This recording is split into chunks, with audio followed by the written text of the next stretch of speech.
Hi friends, welcome to ఆది 963 creations. Please subscribe my YouTube channel.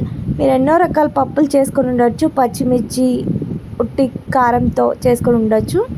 ఇది పండు మిర్చి పచ్చడితో కొరివి కారం పచ్చడితో ఎలా చేసుకోవాలో ఈ పప్పు చూసేయండి, చాలా బాగుంటుంది. ఈ పప్పు ఎలా చేసుకోవాలో ప్రాసెస్ చూసేద్దాము. ఫస్ట్ ఒక కప్పు కంది బ్యాళ్ళు తీసుకొని ఇవి బాగా కడుక్కోవాలి. ఒక పెద్ద ఉల్లిపాయ ముక్కలు, 2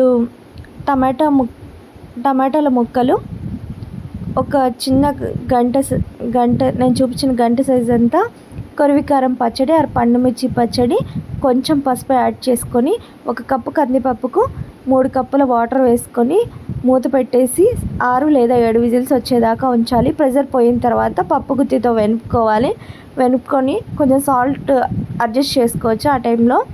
తర్వాత బాండి పెట్టుకొని కొంచెం సాల్ట్ వేసి తాలింపు గింజలు, ఎండుమిర్చి, ఆనియన్స్, కరివేపాకు అన్నీ వేసుకొని వేగనివ్వాలి. కొంచెం వేగిన తర్వాత వెల్లుల్లిని కొంచెం చిన్న ముక్కలుగా లేదా దంచుకొని తాలింపులో వేసుకోవాలి. కలుపుకున్న తర్వాత పప్పులో యాడ్ చేయాలి.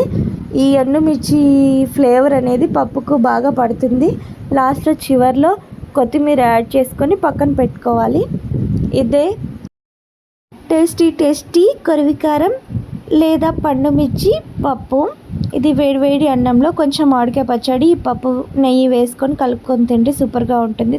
మీరు ఈ టేస్ట్ పొందాలనుకుంటే ఈ కొరివి కారం పచ్చడి చేసుకొని తినండి, చాలా బాగుంటుంది. Thank you for watching. Please subscribe.